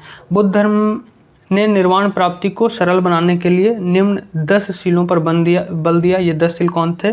अहिंसा, सत्य, अस्तेय मतलब चोरी नहीं करना, अपरिग्रह मतलब किसी प्रकार की संपत्ति नहीं रखना, मद्य सेवन नहीं करना, असमय भोजन न करना, सुखप्रद बिस्तर पर नहीं सोना, धन संचय नहीं करना, स्त्रियों से दूर रहना, नित्य गान आदि से दूर रहना। सारे इम्पॉसिबल हैं अभी। अहिंसा होती है, सत्य लोग नहीं बोल पाते हैं, ठीक है, चोरी मान सकते हैं लेकिन ज़्यादातर लोग करते ही हैं। अपरिग्रह, धन तो रखते ही हैं। मद्य सेवन भी मान लिया बिहार में बैन है, बहुत लोग नहीं करते हैं फिर भी करते हैं। असमय भोजन नहीं करना ये भी होता है। सुखप्रद बिस्तर पर नहीं सोना, ये भी लाचारी बस किसी के साथ नहीं हो पाता होगा लेकिन ये भी होता है। धन संचय लोग करते हैं। स्त्रियों से दूर रहना, क्या ही पता, हमें आइडिया नहीं ज़्यादा। नित्य गान आदि से दूर रहना, ठीक है। नृत्य गान आदि से भी लोग ज़्यादा दूर नहीं रह पाते हैं। गृहस्थों के लिए केवल प्रथम 5 शील तथा भिक्षुओं के लिए दसों शील मानना अनिवार्य था। यहाँ पे ये ध्यान देने वाली बात है कि गृहस्थ और भिक्षु हमने आपको पहले बताया था। गृहस्थ होते थे जो अपने घर में रह कर के कार्य भी कर रहे हैं, अपना व्यवसाय भी कर रहे हैं, सब कुछ कर रहे हैं, उनके लिए प्रथम 5 मानना था। लेकिन जो भिक्षु थे जो गृह त्याग कर चुके थे उनके लिए 10 मानना जरूरी था। बुद्ध ने मध्यम मार्ग यानी कि मध्यस्थता प्रतिवाद का उपदेश दिया। यही सबसे कमाल का चीज़ था। मध्यम मार्ग अभी भी काम आता है लाइफ में, हर एक स्टेज पे आपको काम आएगा मध्यम मार्ग, ठीक है। अनीश्वरवाद के संबंध में बौद्ध मत एवं जैन मत दोनों में समानता है। पहले ही बता चुके कि दोनों भगवान को नहीं मानते हैं। भैया हम लोग नहीं मानते भगवान को, लेकिन जहाँ आत्मा की बात आती है जैन धर्म मानता है लेकिन बौद्ध धर्म नहीं मानता है। जातक कथाएं प्रदर्शित करती हैं कि बोधिसत्व का अवतार मनुष्य रूप में भी हो सकता है तथा पशुओं के रूप में भी। ये जातक कथाएं प्रदर्शित करती हैं। बोधिसत्व के रूप में पुनर्जन्मों की दीर्घ श्रृंखला के अंतर्गत बुद्ध ने शाक्य मुनि के रूप में अपना अंतिम जन्म प्राप्त किया, किंतु इसके उपरांत मैत्रेय तथा अन्य अनाम बुद्ध अभी अवतरित होने शेष हैं। सर्वाधिक बुद्ध मूर्तियों का निर्माण गांधार शैली के अंतर्गत किया गया, लेकिन बुद्ध की प्रथम मूर्ति संभवतः मथुरा कला के अंतर्गत बनी थी। बहुत इंपॉर्टेंट है, बहुत। सवाल आता है कि मथुरा शैली किससे जुड़ा हुआ है, तो मथुरा शैली भैया जैन से जुड़ा हुआ है, लेकिन गांधार शैली पूछेगा तो वो बौद्ध धर्म से जुड़ा हुआ है। लेकिन इनकी जो प्रथम मूर्ति बनी थी वह मथुरा कला के अंतर्गत ही बनी थी। तिब्बत, भूटान एवं पड़ोसी देशों में बौद्ध धर्म का प्रचार पद्म संभव यानी कि गुरु ऋण 5 ने किया। इनका संबंध बौद्ध धर्म के वज्रयान शाखा से थी। इनकी 123 फीट ऊंची मूर्ति हिमाचल प्रदेश रेवलासर झील में है। नोट: भारत में उपासना की जाने वाली प्रथम मूर्ति संभवतः बुद्ध की थी। बुद्ध भगवान इसके खिलाफ थे, लेकिन फिर इनके अनुयायियों ने इन्हीं का मूर्ति बनाकर इन्हें पूजना शुरू कर दिया, जो कि मोस्ट ऑफ द रिलीजन में जो विसंगतियाँ आती हैं, जिस चीज़ के खिलाफ होते हैं, बाद में वही होने लग जाता है। नेक्स्ट है कि भारत में महत्वपूर्ण बौद्ध मठ, इससे भी रिलेटेड एग्जाम में क्वेश्चन आ जाते हैं, मैचिंग में पूछ लेता है। तो एक बार देख लेते हैं। टाबू मठ कहाँ है, तो टाबू मठ है आपको तबो गांव, ये है कहाँ, हिमाचल प्रदेश। नामग्याल मठ धर्मशाला कहाँ है, हिमाचल प्रदेश। हेमिस मठ कहाँ है, लद्दाख में, जम्मू कश्मीर नहीं, अब जम्मू कश्मीर नहीं होगा क्योंकि लद्दाख यूनियन टेरिटरी हो गया अपने, अब यहाँ पे लद्दाख ही आएगा, ठीक है, यहाँ पे लद्दाख ही होगा।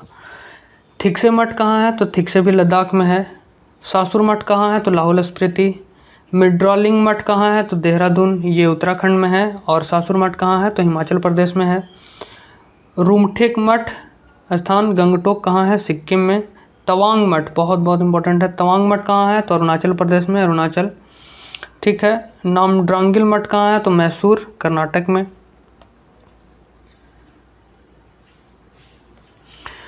उसके बाद है बोधिमंडा मठ, ये कहाँ है, बोधगया, बिहार में। इस चैप्टर में हमने कुछ इम्पॉर्टेंट टॉपिक्स किए हैं, कुछ नहीं बहुत इम्पॉर्टेंट टॉपिक्स हमने किए हैं, जिसमें आपको वैदिक सभ्यता भी हो गया, जैन धर्म, बौद्ध धर्म, फिर महाजनपद से रिलेटेड है, सिंधु घाटी सभ्यता है, ये बहुत इंपॉर्टेंट है। Thank you so much friends, thanks for watching.